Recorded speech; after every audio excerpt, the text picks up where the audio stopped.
بسم الله الرحمن الرحيم.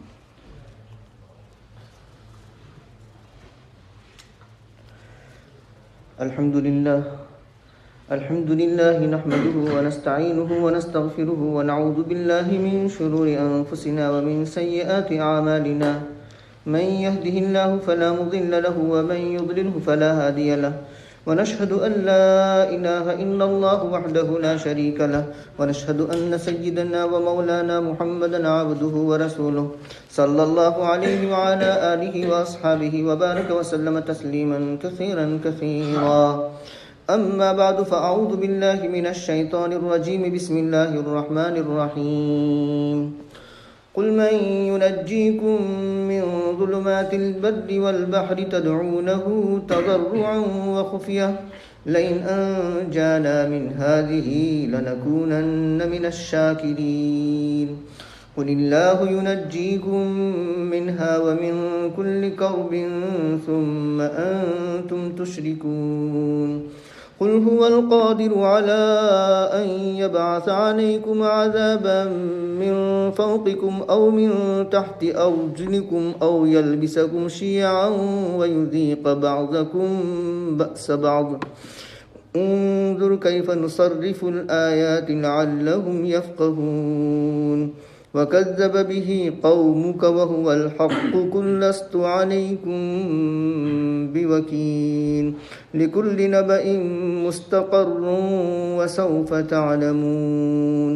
آمنت بالله صدق الله مولانا العظيم وصدق رسوله النبي الكريم ونحن على ذلك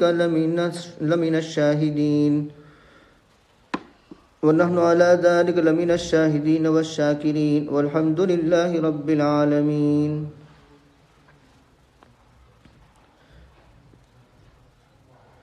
قابل احترام بزرگ اور عزیز دوستوں،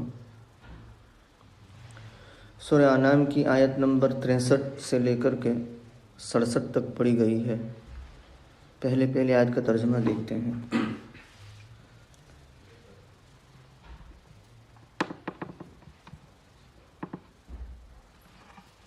آپ فرما دیجئے، محمد عربی صلی اللہ علیہ وسلم سے خطاب ہے، کون تم کو بچا لاتا ہے جنگل کی تاریکیوں سے اور سمندر کی تاریکیوں سے؟ اس کو تم پکارتے ہو گڑ گڑاتے ہوئے. مصدر بتاویل حال ہے، یعنی تدعونہ متضرعین و تدعونہ خافین. اس طریقے سے تم اس کو پکارتے ہو گڑ گڑاتے ہوئے اور چپکے چپکے. کیا پکارتے ہو؟ یہ پکاری جانے والی چیز اگر وہ ہمیں نجات دے دے اس سے. ہادی کی ضمیر ظلمات البر والبحر، یعنی جنگل کی تاریکیوں سے، سمندر کی تاریکیوں سے، تو ہم ہو جائیں گے احسان ماننے والوں میں سے، شکر گزاروں میں سے. یہ تو پہلی آیت کا ترجمہ ہوا.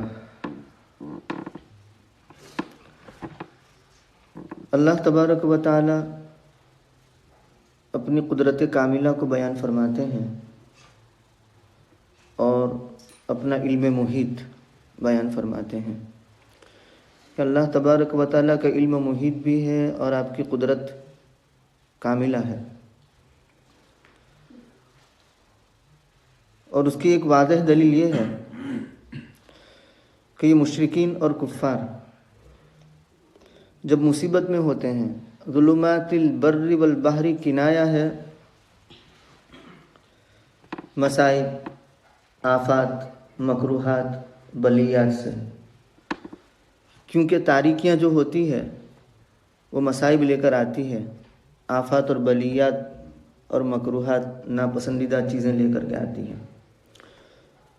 ظلمات البر والبحر، سمندر کی تاریکی، بادل کی تاریکی، رات کی تاریکی. ان تاریکیوں میں جب کشتی بھنور میں پھنس جاتی ہے تو اس وقت وہ تمام معبودان باطلہ جن کی وہ عبادت کیا کرتے تھے وہ ان سے اوجھل ہو جاتے ہیں اور صرف ایک اللہ تبارک و تعالیٰ کو اس وقت پکارتے ہیں، چپکے چپکے گڑ گڑاتے ہوئے، آوازاری کرتے ہوئے۔ فَإِذَا رَكِبُوا فِي الْفُلْكِ دَعَوُا اللَّهَ مُخْلِصِينَ لَهُ الدِّينَ فَلَمَّا نَجَّاهُمْ إِلَى الْبَرِّ إِذَا هُمْ يُشْرِكُونَ۔ جب وہ کشتی میں سوار ہوتے ہیں تو اللہ کو پکارتے ہیں اس کے لیے دین کو خالص کرتے ہوئے، اور جب نجات دے دیتے ہیں تو شرک کرنے لگتے ہیں۔ اللہ تبارک و تعالیٰ کو پکارا جائے کیسے؟ گڑ گڑاتے ہوئے، چپکے چپکے، کیونکہ چپکے چپکے پکارنے میں خلوص اور للہیت ہے بنسبت زور سے پکارنے میں۔ زور سے پکارنے میں ریاکاری کا شبہ ہے، شائبہ ہے۔ چپکے چپکے اللہ سے باتیں کرنے میں ریاکاری کا شائبہ نہیں ہے۔ رسول اللہ صلی اللہ علیہ وسلم اپنے صحابہ کرام رضوان اللہ تعالیٰ علیہم اجمعین کے ساتھ ایک وادی سے گزرے تو صحابہ کرام رضوان اللہ تعالیٰ علیہم اجمعین نے زور زور سے پکارنا شروع کیا، اللہ اکبر لا الہ الا اللہ وحدہ۔ تو نبی کریم صلی اللہ علیہ وسلم نے فرمایا، اربعوا علی انفسکم، کام ڈاؤن، اپنے آپ پر سکون اور اطمینان رکھو، زور سے مت چلاؤ۔ کیوں؟ انکم لا تدعون اصم ولا غائبا، کہ تم نہ تو بہرے کو پکارتے ہو اور نہ ایسی ذات کو پکارتے ہو جو غائب ہو، اوجھل ہو۔ تم ایسے کو پکارتے ہو جو سمیع ہے، قریب ہے، سننے والا بھی ہے اور قریب بھی ہے۔ اور کتنا قریب؟ وَنَحْنُ أَقْرَبُ إِلَيْهِ مِنْ حَبْلِ الْوَرِيدِ۔ اللہ فرماتے ہیں کہ میں انسان سے اس کی شہر رگ سے بھی زیادہ قریب ہوں، اتنے قریب۔ وَإِذَا سَأَلَكَ عِبَادِي عَنِّي فَإِنِّي قَرِيب، جب آپ سے میرے بندے پوچھے میرے متعلق کہ کیسے پکاریں، زور سے پکاریں وہ دور ہو تو، یا قریب ہو تو ہم آہستہ پکاریں؟ جواب آیا کہ وَإِذَا سَأَلَكَ عِبَادِي عَنِّي فَإِنِّي قَرِيب، میرے متعلق پوچھے تو کہہ دیجئے کہ میں قریب ہوں۔ اُجِیبُ دَعْوَةَ الدَّاعِ إِذَا دَعَانِ، میں پکارنے والے کی پکار کو قبول کرتا ہوں، اس کی دعائیں کو سنتا ہوں جب وہ مجھے پکارتا ہے۔ تو آپ نے یوں فرمایا کہ اربعوا علی انفسکم، تم سکون رکھو، اطمینان رکھو، تم کسی غائب کو نہیں پکارتے اور نہ کسی بہرے کو پکارتے ہو، تم اس ذات کو پکارتے ہو جو قریب بھی ہے اور سننے والی بھی ہے۔ تو وہ پکارتے وقت کیا کہتے ہیں کہ اگر ہمیں وہ نجات دے دے، بچا لے اس سے یعنی یہ جو آفت آئی ہے، جو مصیبت آئی ہے، جو پریشانی آئی ہے، جو تکلیف آئی ہے، تو ہم احسان ماننے والوں میں سے ہو جائیں گے۔ شکر کی تعریف معالم التنزیل میں علامہ بغوی رحمۃ اللہ علیہ نے یہ کی کہ معرفت النعمت مع القیام بحقها، یعنی نعمت کو پہچاننا اس نعمت کی حق کی ادائیگی کے ساتھ۔ مطلب یہ ہے کہ شکر کا مطلب یہ ہوا ہماری زبان میں، ہمارے الفاظ میں، کہ اللہ تبارک و تعالیٰ نے جو نعمت دی ہے اس نعمت کو پہچانا جائے اور اس نعمت کو اس جگہ پر استعمال کیا جائے جس جگہ پر اس نعمت کے استعمال کرنے سے اللہ تبارک و تعالیٰ راضی ہوتے ہیں، خوش ہوتے ہیں۔ اسی لیے ہم دعا کرتے ہیں نا، یا اللہ تو ہمیں اپنی مرضیات پر چلا، نامرضیات سے ہماری مکمل حفاظت فرما، ہمیں اس راستے پر چلا جس راستے سے تو راضی رہتا ہے، اور اس راستے سے ہمیں بچا جس راستے سے تو ناراض ہوتا ہے۔ تو اس نعمت کو اللہ کی مرضیات میں استعمال کرنا، جس سے اللہ راضی ہوتے ہیں اس میں اس نعمت کو استعمال کرنا، یہ ہے شکر کی تعریف۔ ظاہر بات ہے کہ اس کا جواب اس کے علاوہ کوئی اور ہو ہی نہیں سکتا کہ اللہ ہی بچاتا ہے۔ لہذا نبی کریم صلی اللہ علیہ وسلم سے اس کا جواب کہلوایا، کہہ دیجئے اللہ تم کو اس سے بچاتا ہے، یعنی تاریکیوں سے، مکروہات، بلیات، آفات، مصیبتوں سے۔ وَمِن كُلِّ كَرْبٍ، اور تاریکیوں کی کیا خصوصیت؟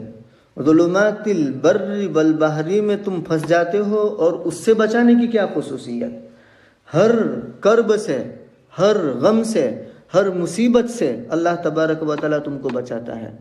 تو گویا کہ علمی اصطلاح میں یوں کہیں گے کہ من کل کربن، یہ تعمیم، یہ تخصیص بعدت تعمیم ہے، یعنی تعمیم بعدت تخصیص ہے۔ منہا میں تو خاص ظلمات البر تخصیص ہو گئی، لیکن اس کے بعد اللہ تعالیٰ فرماتے ہیں کہ ظلمات البر کی کوئی خصوصیت نہیں، ہر مصیبت سے ہم تمہیں نجات دیتے ہیں۔ تو گویا کہ یہ عام کو بیان کرنا ہے خاص کے بعد۔ ثم انتم تشرکون، پھر بھی تم شرک کرتے ہو۔ یہ ثم تراخی کے لیے نہیں کہ ایک چیز ذکر کی اس کے بعد دوسری چیز، جیسے جاء زید ثم بکر، تو یہ بتانے کے لیے ثم استعمال کیا کہ پہلے زید آیا اس کے بعد بکر آیا، تو وہ تراخی کے لیے یہاں نہیں ہے۔ یہاں شکر اور شرک، انعام اور شرک، یہ دونوں میں دوری بتانے کے لیے ہیں کہ تم جانتے ہو کہ جن کو تم پکارتے ہو رات دن، لیکن جب کشتی بھنور میں پھنستی ہے یا کسی مصیبت میں مبتلا ہوتے ہو، جان لیوا مصیبت ہوتی ہے، اب گئے تب گئے ایسی حالت ہوتی ہے، تو اس وقت تم بھی مجھے ہی پکارتے ہو، یعنی اللہ تبارک و تعالی ہی کو پکارتے ہو۔ تو اس سے یہ معلوم ہوا کہ تمہارے وہ بت جن کی تم پوجا اور پرستش کرتے ہو نہ نفع پہنچا سکتے ہیں نہ نقصان پہنچا سکتے ہیں، یہ جاننے کے باوجود تم پھر شرک کرتے ہو۔ تو انعام اور شرک میں دوری بتانے کے لیے ثم انتم تشرکون، پھر بھی تم شرک کرتے ہو، پھر بھی تم شریک ٹھہراتے ہو۔ آگے کی آیت، کہہ دیجئے وہ قادر ہے اس بات پر کہ تم پر تمہارے اوپر سے عذاب بھیج دے، یا تمہارے پیروں کے نیچے سے، تمہارے نیچے سے، یا بڑھا دے تم کو مختلف فرقے بنا کر، اور چکھائے تمہارے بعض کو بعض کی سختی، بعض کی لڑائی۔ دیکھیے کیسے ہم پھیرتے ہیں نشانیوں کو تاکہ وہ سمجھ جائے۔ یہ تو آیت کا ترجمہ ہوا۔ جابر بن عبداللہ رضی اللہ تعالیٰ عنہ فرماتے ہیں، بخاری شریف کی روایت ہے کہ لما نزلت قل هو القادر على ان يبعث عليكم عذابا من فوقكم، اتنا حصہ نازل ہوا۔ اللہ قادر ہے اس بات پر کہ تم پر بھیجے عذاب تمہارے اوپر سے۔ تو نبی کریم صلی اللہ علیہ وسلم نے فرمایا اعوذ بوجہک الکریم، اے اللہ میں تیری ذات کریم سے پناہ مانگتا ہوں، مطلب تو ہمیں اپنی حفاظت میں رکھنا کہ کہیں ہم پر اوپر سے عذاب آ جائے۔ کیسے؟ جیسے قوم عاد، قوم ثمود، قوم لوط، قوم نوح، قوم شعیب، یا نیچے سے جیسے قوم شعیب فَأَخَذَتْهُمُ الرَّجْفَةُ فَأَصْبَحُوا فِي دَارِهِمْ جَاثِمِينَ، رجفہ یعنی بھونچال، زلزلہ آیا قوم شعیب پر اور ان کو پکڑ لیا، فَأَخَذَتْهُمُ الرَّجْفَةُ فَأَصْبَحُوا فِي دَارِهِمْ جَاثِمِينَ، وہ اپنے گھروں میں گھٹنوں کے بل ہو گئے۔ تو یہ من تحت ارجلکم ہے، اور اوپر سے جیسے ریحن سرسرن عاتیہ، سخت تیز و تند ہوا، اوپر سے برسنے والے پتھر جیسے اصحاب فیل پر آئے، قوم لوط پر آئے، فارسلنا علیہا حجارۃ من سجیل منضود مسومۃ عند ربک وما ہی من الظالمین ببعید، اور کسی کو چنگاڑ اور سخت چیخو پکار نے پکڑ لیا۔ تو یہ اوپر سے آنے والے عذاب، تو اس سے یہ ٹکڑا نازل ہوا۔ تو اس کے بعد آپ نے فرمایا اعوذ بوجہک، یا اللہ ہم تیری ذات سے پناہ مانگتے ہیں، یعنی اوپر سے نازل ہونے والے عذاب سے بچا۔ اس کے بعد او من تحت ارجلکم، تو نبی کریم صلی اللہ علیہ وسلم نے فرمایا اعوذ بوجہک، تیری ذات سے پناہ مانگتے ہیں۔ جیسے قارون کو دھسا دیا زمین کے اندر، نیچے والا عذاب سمجھا جائے گا۔ قوم شعیب کو زلزلہ آیا اور ان کو پکڑ لیا، یہ نیچے والا عذاب سمجھا جائے گا۔ تو کہا کہ یا اللہ تو ہمیں اس سے بھی حفاظت میں رکھنا۔ تیسرا حصہ نازل ہوا او یلبسکم شیعا ویذیق بعضکم بأس بعض، یا تمہیں بڑھا دے مختلف فرقے بنا پر، یعنی اپنی خواہشات کی بنیاد پر سب لوگ اپنے اپنے الگ فرقے بنائیں، اور اس کے بعد ایک دوسرے سے بڑھا دیں، اور بعض تمہارا بعض کو سزا چکھائے، یعنی سختی چکھائے۔ تو نبی کریم صلی اللہ علیہ وسلم نے یہ فرمایا ھذا اہون و ایسر، یعنی یہ چیز پہلی دو چیز کے مقابلے میں آسان ہے، یہ چیز پہلی دو چیز کے مقابلے میں آسان ہے۔ صاحب تفسیر مظہری حاجی ثناء اللہ پانی پتی رحمۃ اللہ علیہ فرماتے ہیں کہ اس کا ظہور سب سے پہلے ہجرت کے 35 سال کے بعد ہوا، اور وہ ظہور کی صورت کیا تھی؟ جنگ صفین اور جنگ جمل۔ جنگ صفین جو حضرت معاویہ رضی اللہ تعالیٰ عنہ اور حضرت علی رضی اللہ تعالیٰ عنہ کے درمیان ہوئی، اور جنگ جمل جو حضرت علی رضی اللہ تعالیٰ عنہ اور حضرت عائشہ رضی اللہ تعالیٰ عنہ کے درمیان ہوئی، تو اس میں مسلمانوں کے آپس میں خون ریزی ہوئی۔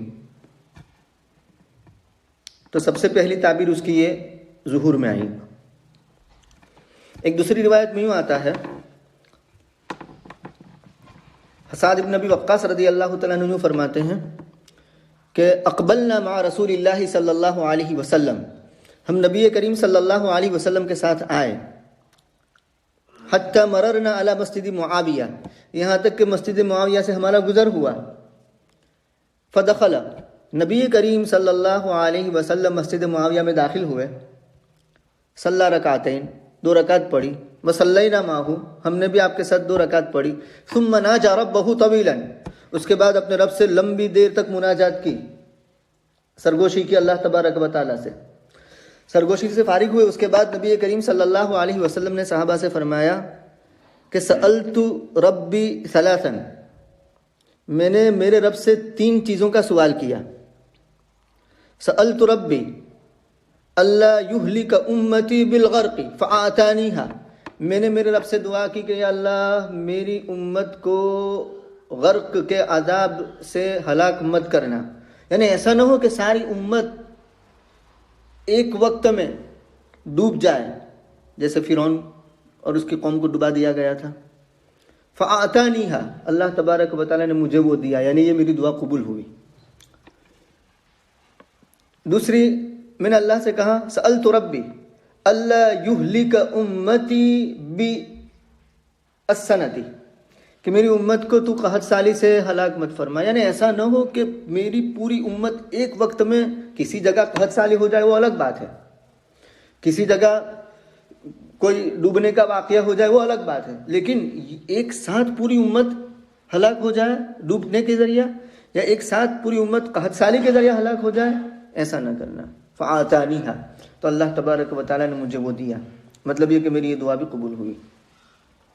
اس کے بعد اللہ تبارک و تعالیٰ سے میں نے دعا کی کہ اللہ یہلک امتی، کہ میری امت کو ہلاک نہ کریں، اللہ یجعل بأسہم بینہم فیذیق بعضہم بأس بعض، کہ اے اللہ تو میری امت کے اندر ان کے آپس میں ٹکڑے بنا کر کے بڑا مت دینا۔ فمنعنیہا، اللہ تبارک و تعالیٰ نے اس سے مجھے روک دیا، مطلب یہ کہ یہ میری دعا رد ہو گئی، یہ میری دعا مقبول نہ ہوئی۔ ایک دوسری روایت میں یوں ہے،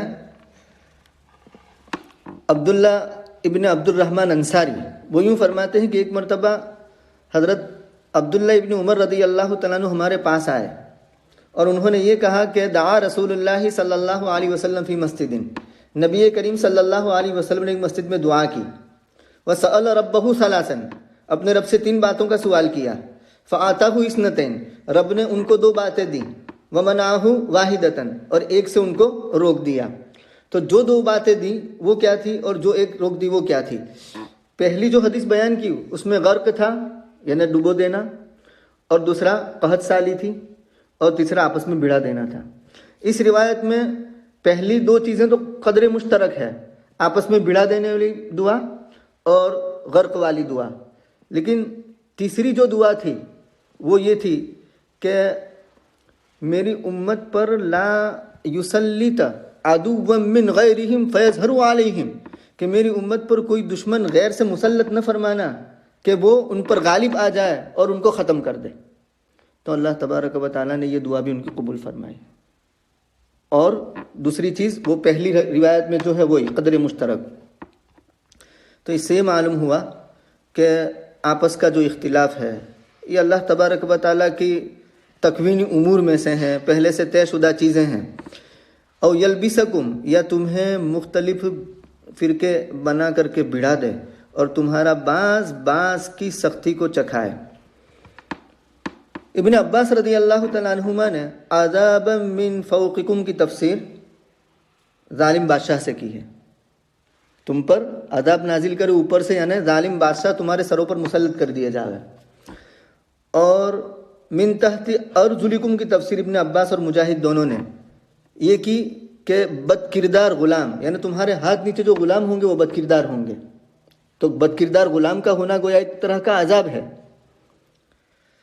ضحاک رحمۃ اللہ علیہ نے عذاب من فوقکم کی تفسیر من اکابرکم، یعنی تمہارے بڑے تم پر مسلط ہو جائے، یعنی بڑے تمہیں عذاب چکھائے۔ اور من تحت ارجلکم اصاغرکم، یعنی تمہارے چھوٹے تمہارے لیے باعث درد بن جائیں۔ یہ تفسیر ضحاک رحمۃ اللہ علیہ نے کی ہے۔ تو تمہارے اوپر مسلط کر دے ظالم بادشاہ، تو ظالم بادشاہ کیوں مسلط ہوتے ہیں؟ ایک روایت میں یوں آیا، نبی کریم صلی اللہ علیہ وسلم فرماتے ہیں کہ یؤمرون علیکم کما تکونون، تم پر امیر اور صاحب اقتدار مقرر کیے جائیں گے ایسے ہی جیسے تم ہوں گے۔ اعمالکم عمالکم، اعمالکم عمالکم، یعنی تمہارے اعمال ہی تمہارے عمال ہے، تمہارے اعمال ہی تمہارے حاکم ہیں۔ اور اس کو سمجھنے کے لیے ہم ایک لمبی حدیث کا سہارا لیتے ہیں، جس میں اللہ تبارک و تعالیٰ یوں فرماتے ہیں حدیث قدسی کہ میں اللہ ہوں، لا الہ الا انا، میرے سوا کوئی معبود نہیں، میں بادشاہوں کا بادشاہ ہوں، ملک الملوک، شہنشاہوں کا شہنشاہ ہوں۔ بیدی قلوبہم، سب کے دل میرے قبضے قدرت میں ہیں، میں ان کے دلوں کو جس طرح چاہے پھیرتا ہوں۔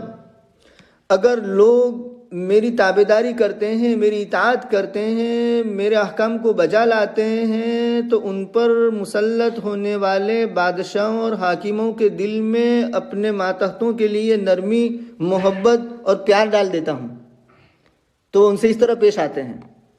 اور جب لوگ میری نافرمانی کرتے ہیں، گناہوں میں مبتلا ہو جاتے ہیں اور فرائض کی پابندی نہیں کرتے، تو اس وقت ان پر جو مسلط حکام ہیں ان کے دلوں کو میں سخت کر دیتا ہوں، اور سخت کر دینے کے بعد کیا ہوتا ہے، وہ ان کو طرح طرح کی سزائیں دیتے ہیں، طرح طرح کے عذابات سے دوچار کرتے ہیں۔ تو آپ نے یوں فرمایا کہ بادشاہوں کو برا بھلا کہنے کے بجائے اپنے اعمال کی طرف نظر کرو، بادشاہوں کو برا بھلا مت کہو، تم انابت اللہ کرو، میرے اپنے اعمال کی طرف دیکھو، اپنی اصلاح کرو، اپنے اعمال کی اصلاح کرو، سیدھے راستے پر آ جاؤ، تو میں ان کے دلوں کے اندر تمہارے لیے نرمی ڈال دوں گا، مہربانی ڈال دوں گا، اور وہ تم سے اچھا سلوک کریں گے۔ انظر کیف نصرف الآیات لعلہم یفقہون، دیکھیے کیسے ہم آیتوں کو پھیرتے ہیں تاکہ وہ سمجھ جائیں۔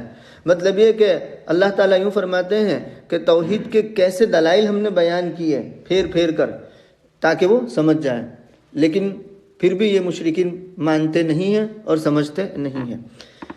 وَكَذَّبَ بِهِ قَوْمُكَ وَهُوَ الْحَقُّ قُلْ لَسْتُ عَلَيْكُمْ بِوَكِيلٍ، آپ کی قوم نے اس کی تکذیب کی۔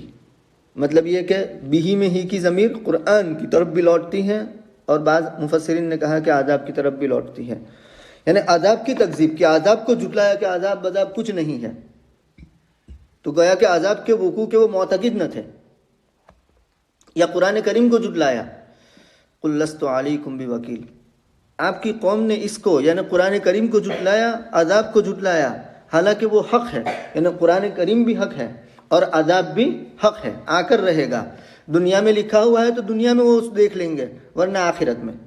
قُلْ لَسْتُ عَلَيْكُمْ بِوَكِيلٍ، میں تم پر مسلط نہیں کیا گیا ہوں، میرا کام تو خبر دے دینا ہے، میں نگراں نہیں ہوں، تم پر مسلط نہیں ہوں کہ تمہارے کان مروڑ کر اور تمہاری پیشانی کے بال پکڑ پکڑ کر تم کو سیدھے راستے پر لاؤں۔ انلزمکموہا وانتم لہا کارہون، حضرت نوح علیہ السلام کے واقعے میں یہ آتا ہے کہ کیا ہم یہ رحمت، یہ ہدایت، یہ دین اسلام، یہ ایمان تم پر لازم کر دیں اور تم پر چپکا دیں اگرچہ تم اس کو ناپسند کرتے ہو؟ یہ کیسے ہو سکتا ہے؟